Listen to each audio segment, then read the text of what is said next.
Hello students, welcome to my poetry class. Today we are going to discuss about Toru Dutta's poem Sita.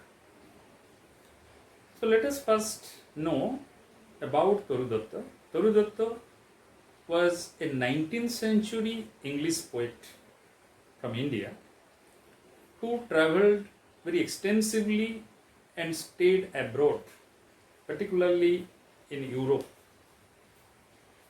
And she had inherited the Indian sensibilities from her mother, but her father wanted to give his children the European sensibilities. So in Toru Dutta we find a very fine blending of East and West sensibilities.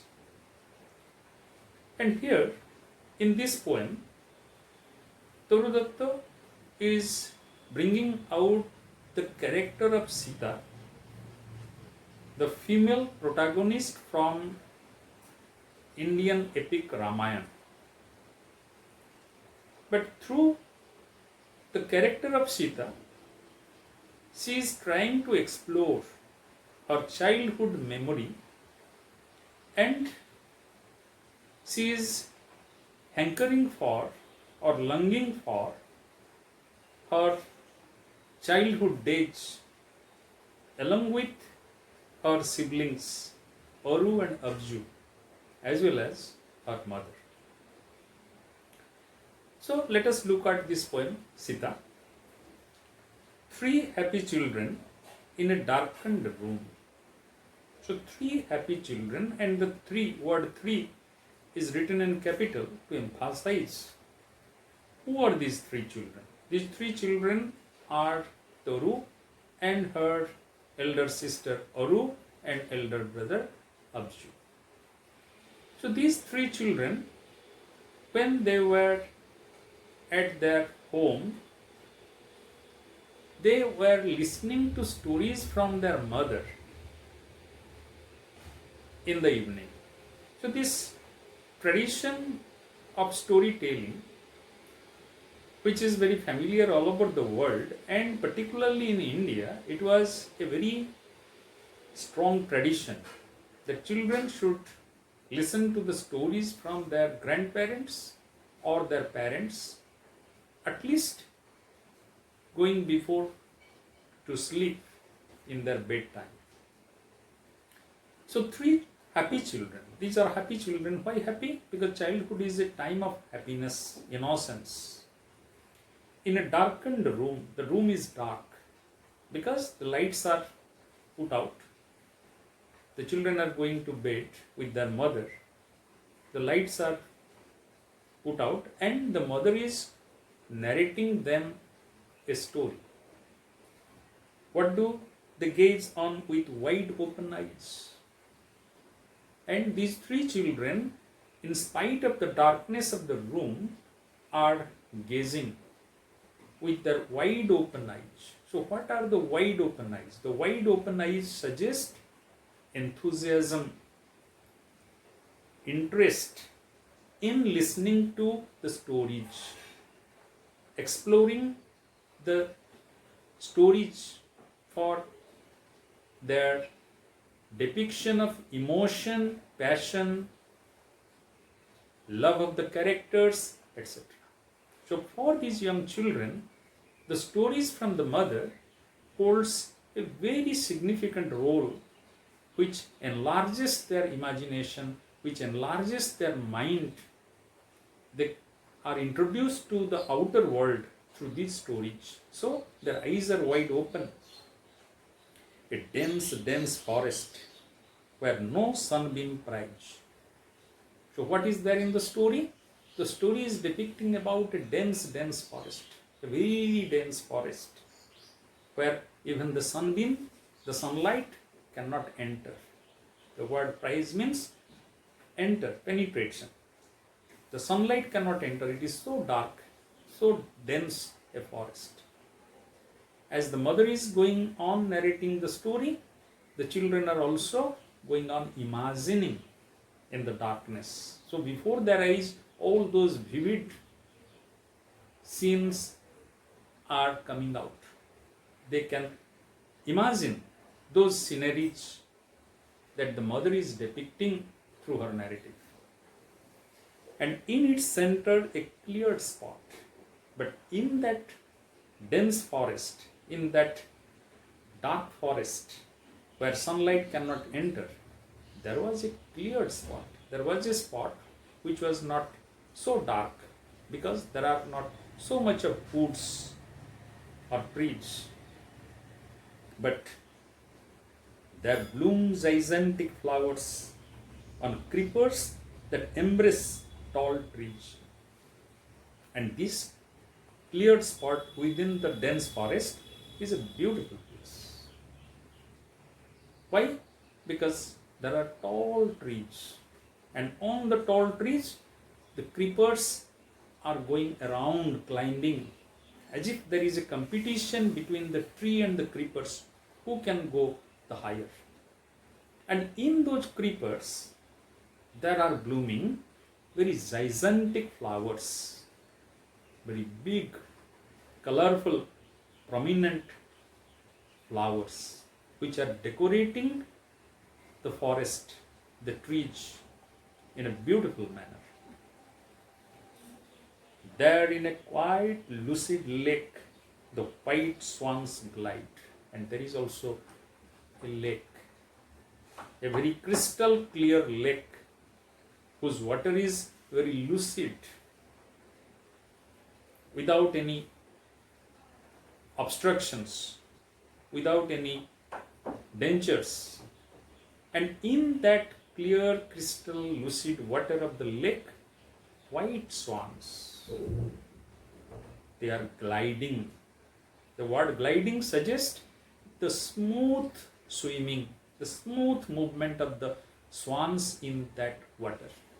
As the water is so beautiful and smooth, the swans are also very smoothly swimming in that water, suggesting a very beautiful part of the nature before the children. The mother is narrating in such a manner that the children are imagining such a beautiful part of the nature within the forest. There, whirring from the brake, whirring from the brake. This is the phrase taken from Alexander Pope's poem Windsor Forest. And it means what? That the swans are gliding, moving in a very smooth manner. But suddenly, they turn around, they jerk their bodies, and they flutter their wings, making a very strong movement, very powerful movement. So, in this forest, what we find? There is the smoothness, there is the silence, there is the quietness, and at the same time, there is also very strong movement, which is in harmony, which is full of action, activities.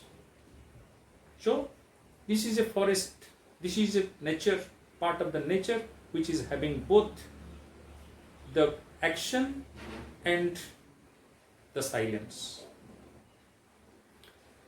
The peacock springs, and the peacocks, the big colorful birds, they're springing. You know, the peacocks cannot run very fast, but they're trying to move fast to show that they can also move very fast. But when they move very fast, their running is looking very graceful. Their body, with their heavy decoration of the feathers, they look very graceful. The herds of wild deer race, and there are also wild deer. And you know, the deers, they run very fast. They're making competition among themselves, who can outrun the other. So, the deer, again, with having very colorful skin, adding to the beauty. Already the beauty is created by the white swans, the peacocks, the gigantic flowers on the creepers, and now the deer are also adding another dimension of beauty to that, and they are also making competition between them to outsmart. So this is a nature presented in its own completeness, where every part of the nature is busy in entertaining itself, living its own life, and together they make the harmony of beauty. Their patches gleam with yellow waving grain. And not only this, there is also another dimension, that is the ripe corns, the ripe yellow corns. They are also moving. They are also moving like dozing in the air. And that also adds to the beauty of the place, the grace of the place, or the splendor of the place. The ripe yellow corns, they are also moving their head with the winds, with the small breeze. Their blue smoke from strange altars rises light. And in addition to that, there is another dimension of beauty, another color. What is that? The blue smoke. Smokes are billowing, coming out from somewhere. And what is that? That is the altar of the holy persons, the monks who were living there in the forest. They are going for some rituals of fire. So that altar where they are burning the fire, praying God, praying to all the elements of nature. From there, the smokes are billowing, the smokes are rising, and they look blue. The blue smoke from strange altars rises light. They are also going and gradually spreading all over the air. There dwells in peace the poet anchorite. And then the mother is telling, in such a beautiful place, somebody lives. Who is that person? The person who lives there is living with all peace of mind, with all peace and tranquility. And who is that? The poet anchorite. Poet anchorite? Because this is the story from the epic Ramayana. So the poet who anchored or who wrote this epic, that is Sage Valmiki. So this is the place of Valmiki. This is the ashram of Valmiki. So mother is informing that in such a beautiful place, says Valmiki is living there along with his disciples, followers and family. But who is this fair lady? But there is a fair lady who is a stranger there in this spot. Everything is in a harmonious state. This is the ashram of the poet Valmiki. Everything is in harmony. But within that there is a fair lady who is not part of this setting. So who is this fair lady? Not in vain she weeps, and that lady is weeping. So you know the story of Ramayana, that after conquering Lanka, Ram came back to Ajodhya. But after few months, again he sent Sita to exile. Lakshman was commanded to leave Sita in the forest without even informing her. When Sita was pregnant, she was pregnant with the children of Ram, the twins of Ram. So, in this beautiful, peaceful cottage or ashram of, says Valmiki, Sita is there sitting. And she is weeping. She is weeping not in vain. Why? Because Sita is a weeping character in the epic. She had been abducted by Ravan. She stayed there in his garden, weeping all the time, till Ram rescued her. And now again she is weeping as if she had been made destitute by the same Ram, her husband, who rescued her from the clutches of Ravan.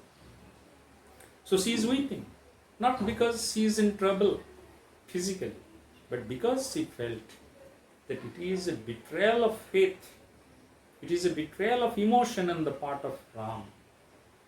That even she was not informed that she is going to leave the palace of Ajodhya. So Lakshman took her and left her at the periphery of the ashram and told something that I am coming, but he didn't return. So Sita is now crying for that, weeping for that. She weeps for lo, at every tear she said. So she is continuing in her weeping. The tears, the flow of the tears are not stopping. But lo, with her every tear, these three children who are listening to the story, from their eyes also the tears are coming out. Because these are children, innocent. They believe in everything. Their emotions are very basic, very pure. So they also feel for the suffering of Sita. So they are also weeping in the darkness. Tears from three pairs of young eyes fall amain. And from their eyes, the tears are profusely going down. They are also inconsolable as Sita. As Sita is not consolable, so these three children are also not consolable. So tears are moving like torrents from their eyes in the darkness, which the mother may not see, but the mother can feel that the children are also crying. And bowed in sorrow are the three young heads. And these three children, they have also bowed down their heads in sorrow. Why? They are crying. They have put their head into the pillows, into the bed. They are not trying to show their tears to anyone. Because these are emotions being created within them. They don't know why they are crying, but they are crying because their souls are so innocent and they have found it's blending with the story. It is an old story, and the lay which has evoked sad Sita from the past is by a mother song. But the poet is now telling it is a sad story. And it is an old story, very old. Ramayana is an ancient epic. But there is also another meaning of the old, that is, the poet has now grown up. She is in her 20s and she listened to those stories when she was very young, and in between so many things have happened. They have traveled extensively, they have stayed in France, they have stayed in England, they have come back, and in between she had lost her two siblings, Aru and Abju. They have died prematurely. Her mother has also died. So it is an old story. One old is suggesting the story is from the old epic. Another old is suggesting that between her childhood and her youth, there is a long experience which seems very old. And the lay means that legend or that epic which has evoked said Sita from the past. That story from that epic or that legend which rescued Sita from the past. Sita was rescued for these children. This story is told to all the children in India at a time. And every child was finding as if Sita is the contemporary. Sita is not outdated. The stories of epic are never outdated. They are always contemporary, as if they are happening in our life, as if we are growing from their experiences, their emotions. The emotions and imagination of the children, they grow with the narration of the imagination. So, the sad Sita from the past is by a mother sung. So, mother was singing that song to give her children ideas of imagination, ideas of life, and morality of life. So the mother was telling them, and at the same time the mother was also trying to entertain their mind, to make them prepared for their peaceful sleep in the night. It's host at last and melts the picture from their sight away. And after all this, the mother is coming and establishing her command and is telling, no, now enough is enough. You have listened the story. You have cried enough. Don't cry, my children. Be silent and go to your sleep. So it is hushed at last. The mother is finally putting the end to that story that particular night and coaxing them, cajoling them to go to their sleep. Melts the picture from their sight away. And the mother is trying to take away that picture from their sight by telling something, by distracting them, by instructing them to go and sleep sound, so that the children won't suffer in their sleep.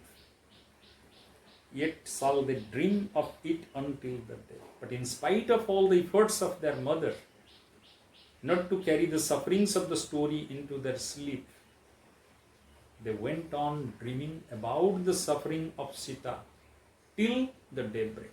That means throughout their sleep in that night, they couldn't escape their empathy, their sympathy for Sita, their feelings for Sita. So throughout the night they are troubled in their dreams by the sufferings of Sita. When shall those children by their mother's side gather? Ah, me, as erst as eventide. But now the poet is realizing that those days are gone. Now she is all alone. Now she is also suffering from the same disease by which her siblings were killed. So she is craving for that childhood. She is longing for that childhood and is telling, when shall those children by their mother's side gather? When again this Aru, Abju and Toru, they will be once again be children and they will be gathering by their mother's side. When that time will come? When I can go back to my childhood again, to be happy there, to be with my near and dear ones. Ah, me. But no, I can't. The time always is taking us forward. The time can never take us backward. So, ah, me, as erst at eventide, when there will be that evening and when I will again belong to that childhood. But that won't come. So the intense longing on the part of the poet to belong to that childhood memory, to belong to that childhood experience is expressed in this poem. This poem is very intense in its feelings. The poem is very strongly bringing out the memory of childhood and creating in contrast the loneliness of her early youth. Because she died very early also. She died only at the age of 21. So, in between, she had gone through so much of suffering, so much of alienation, that this poem is very picturesquely bringing out all these experiences of her life, as well as it is also showing her fine sensibility of appreciating Indian experience. So this is the poem, and from this poem questions can be asked that how the poet is longing to go back to the childhood days, or the question can be asked about describe or narrate Toru Dutta's childhood experience with her mother and siblings as narrated in the poem.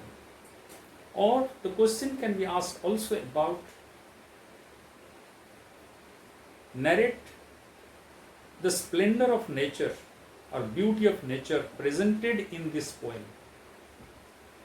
And the question also can be asked about Sita, but that will be the objective question. But otherwise, these are the questions which can be asked. So I hope that you people will prepare well for those questions, and this explanation from my part will make it clear before you. And because this is meant for the higher secondary class, so I am not going into an in-depth analysis of the poem or the technical analysis of the poem. Thank you.